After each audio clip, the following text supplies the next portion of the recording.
This is Review A, numbers 31 through 45. On number 31, you have the graph of y is equal to e to the sine x minus 2, crosses the x-axis at one point in the interval 0 to 1. What is the slope of the graph at this point? So this is on the calculator portion of the exam. So what I would do is I would go to y equals, and I would put the function e to the sine x minus 2 into y1, then go to the graph. And it says that it crosses the x-axis at one point. Well, that's going to be your root or your 0. So let's calculate the root. So second trace 2. The calculator says left bound, you hit enter. Right bound, you hit enter. And then you hit enter one more time. So it crosses the x-axis one time, and that's at 0.766. Now it says, what is the slope of the graph at that point? So to find the slope, we're going to calculate the derivative, which is second trace 6. And we want to calculate it at 0.766. So you can just type in 0.766 and hit enter. And that gives us 1.442, which is answer choice B. Okay, on number 32, it says a particle moves along the x-axis. The velocity of the particle is given by v of t and the acceleration by a of t. Which of the following is the average velocity of the particle from t equals 0 to t equals 6? Okay, average velocity. The correct answer here is going to be C, 1/6 the integral from 0 to 6 of v of t dt. This is the same thing as the antiderivative of v, which is s at 6 minus s of 0 divided by 6 minus 0. Okay, that's the average velocity, or the rate of change of the position. Okay, and you can also think about this in terms of the units. When you talk about velocity, you want miles per hour or units per time. Here you'd have distance over time, 6 minus 0, so this makes the most sense. Okay, on number 33, it says this is the graph of f prime. Which of the following must be true? Okay, number 1, f has a relative maximum at x equals -3. Okay, this number 1 is talking about f, but I'm looking at the graph of f prime, which is the slope of f. Okay, so for f to have a maximum, we know that the slope needs to go from increasing to decreasing. So f prime is positive and changes to negative at a max. Well, this goes from positive to negative here, and that's the only place, so at -3. So this is true. The graph of f is concave up for 0 to 4. Well, if the graph of f is concave up, that means the second derivative is positive, or the slope of the slope is positive. Well, this is the slope. From 0 to 4, it's rising, so the slope of the slope is positive, so this is true. F is concave up. The graph of f has a point of inflection at x equals -1. That means that the slope of the slope changes sign at -1.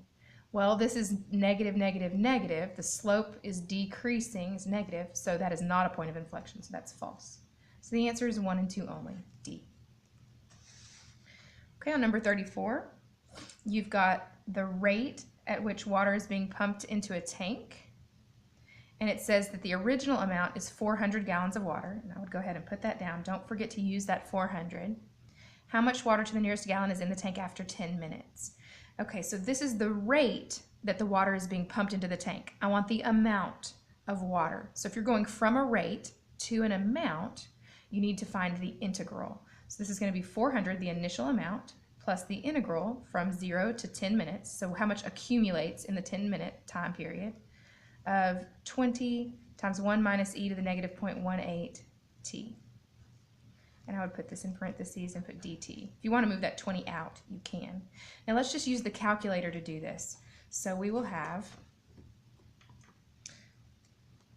400 plus, I'm going to put the 20 on the outside. It doesn't matter how you do it either way. And then math, and I believe it's 9. Yes, 9. We're going from 0 to 10. And we'll have 1 minus e to the -0.18 x dx. And that gives us 507, which is C. Okay, on number 35, you're given f prime. And it says f has a local maximum at x equals blank. Okay, so what I would do is I would put f prime into y1 in the calculator, and I would look at the graph.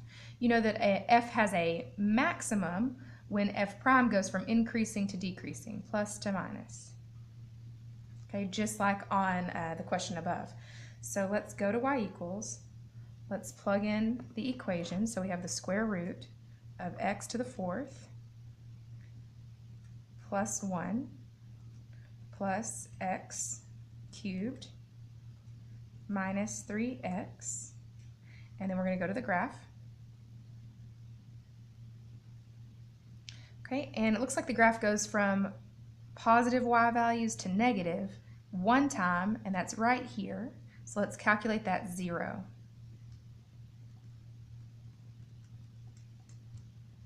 And we've got 0.350, which is A. Okay, let's look at the next question here, number 36. Okay, you're given a graph. This is velocity and time. It says, of the following, which is the best estimate of the distance traveled by the car from until it's at a complete stop. So if this is velocity, to get from velocity back to distance or position, you find the integral, or in this case, the area under the curve. So we're just going to estimate the area underneath this curve. Well, each square has an area of 2 times 5, which is 10. So let's see how many squares approximately we have. It looks like about 21, so the answer would be B. Okay. Now let's look at number 37. 37 says, for -3 to 3, let f be a function with first derivative given by f prime. Which of the following are the intervals on which the graph of f is concave down? Okay, so that means that f double prime is negative.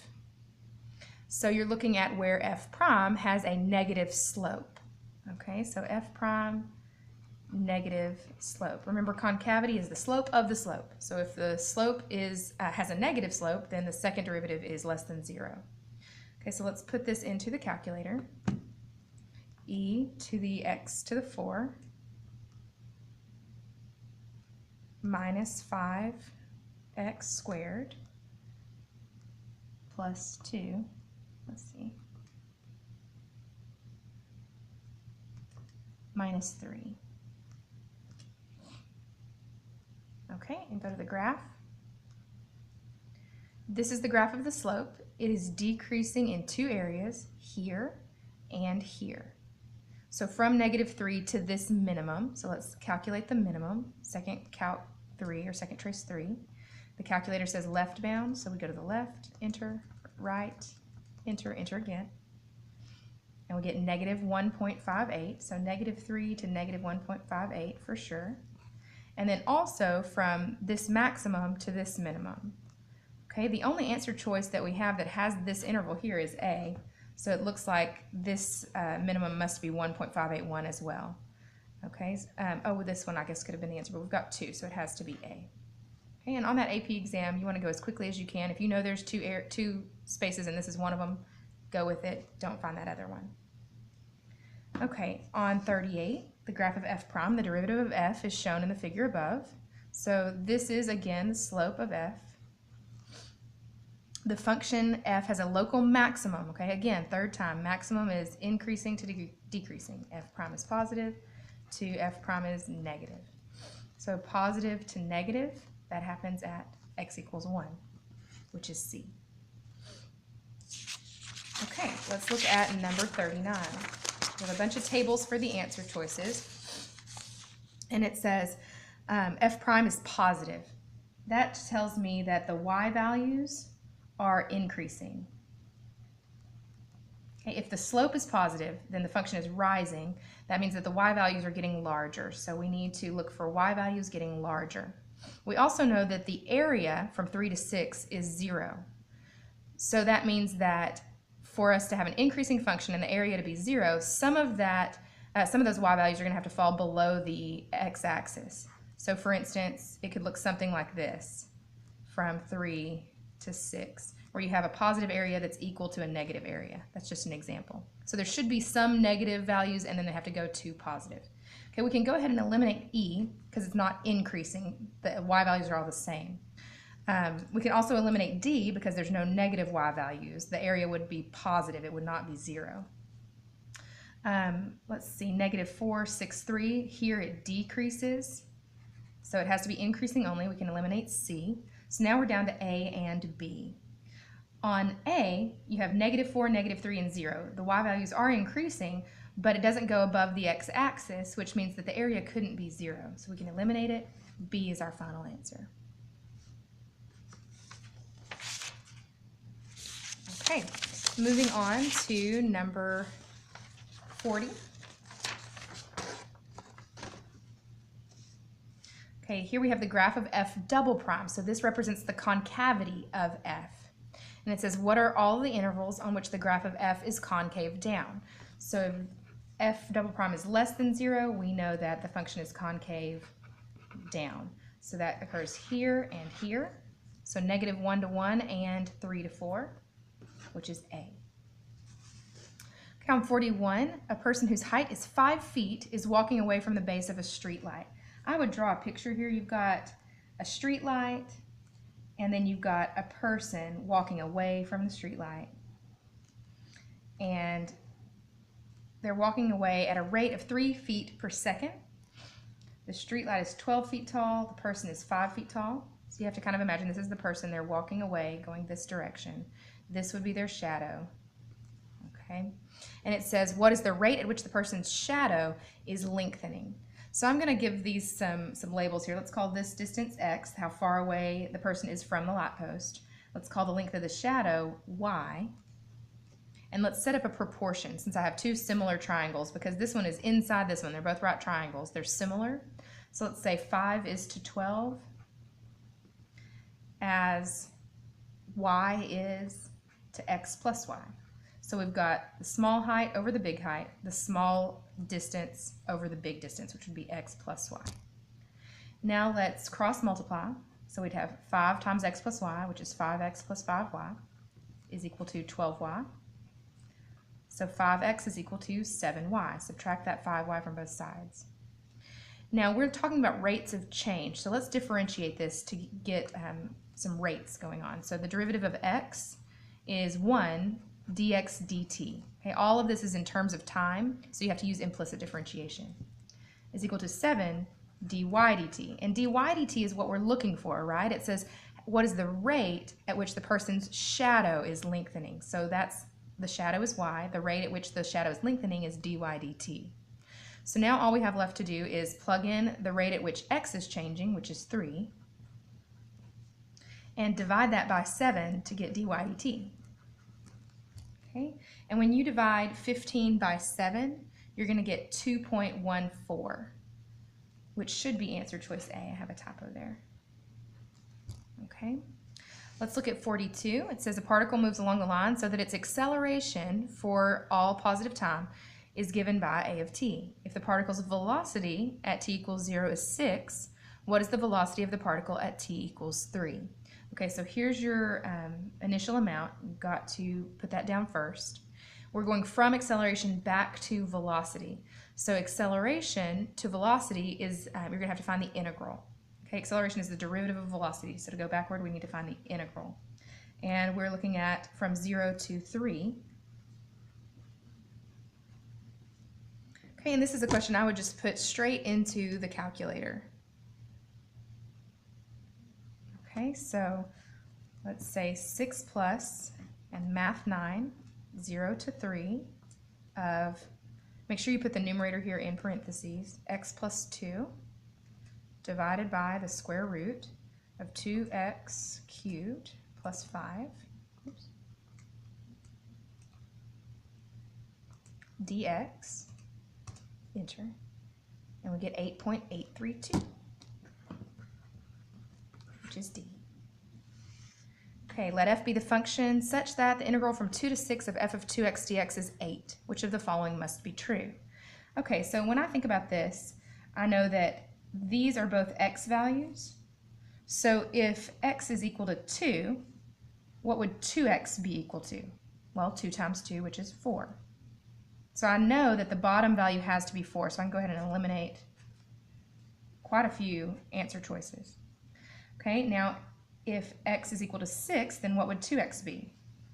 12. Okay, so we've got to have 4 to 12, and that's what we've got here. Now I need to think about the area. The area from 2 to 6 is 8. Well, the difference between 2 and 6 is 4. If I lengthen that from 4 to 12, that doubled the width, which is going to cause the area to also double. So the answer will be C. It definitely wouldn't get smaller, it would be much larger. Okay. All right, let's look at 2 more problems. Number 44, you've got a table, and it says which of the following must be true for -3 is less than x is less than 6. Okay, answer choice A says the graph of f is concave up. The first thing I would do here to even identify anything about concavity or critical points or extrema, let's look at what f is doing. Well, 2 to 1, it's decreasing. 1 to 5, it's increasing. 5 to 8 is increasing. 8 to 6, it's decreasing again. So my function is doing something like this. It decreases, then it increases, it keeps increasing, and then it decreases again. Okay, so to me, f is concave up, well, partially, but not all the time, so I would say no. F has at least 2 relative extrema. It has to have a min and a max because it goes from decreasing to increasing and increasing to decreasing. So I would say that that's true. F has no critical points. Well, we can see that it definitely has 2, and then you've got your endpoints, so I would say no. F is increasing. Well, it's increasing in the middle, but it's decreasing on the ends, so I would say no. And the graph of F has at least 2 points of inflection. That's also going to be false here. It only changes concavity 1 time, so up to down, so 1 point of inflection. So B is the final answer. Okay, let's look at number 45. Let R be the region in the first quadrant bounded below by the graph of y equals x cubed and above by the graph of y equals 5 square root of x. Okay, so this graph, you can use your calculator on this part, would look something like this. This is root x, or 5 root x, and this is x cubed. And the region enclosed would be here. And it says that the base of the solid has, that's the base of the solid, and it says the cross sections perpendicular to the x-axis are squares. So you've got cross sections all through here that are squares. Well, we know that to find volume, you take the integral of the area of the cross sections. Well, the area of each cross section would be the top minus the bottom, which is 5 root x minus x cubed. That's the width of the square, or the height of the square. And since the width and the height are equal, we're just going to put squared there. So the area of each square would be the top minus the bottom squared. Now we need to figure out where these 2 curves intersect, and we'll just use our calculator for that. We'll plug in x cubed and 5 root x, and we'll calculate the intersect.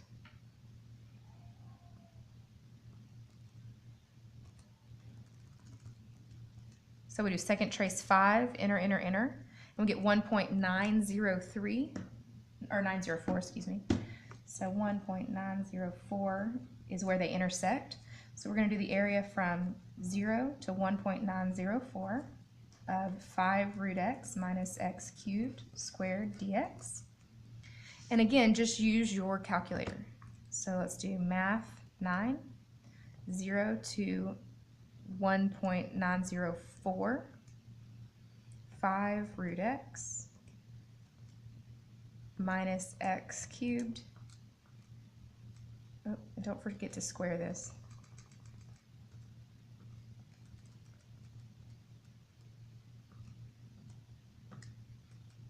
And then dx, and then we're done.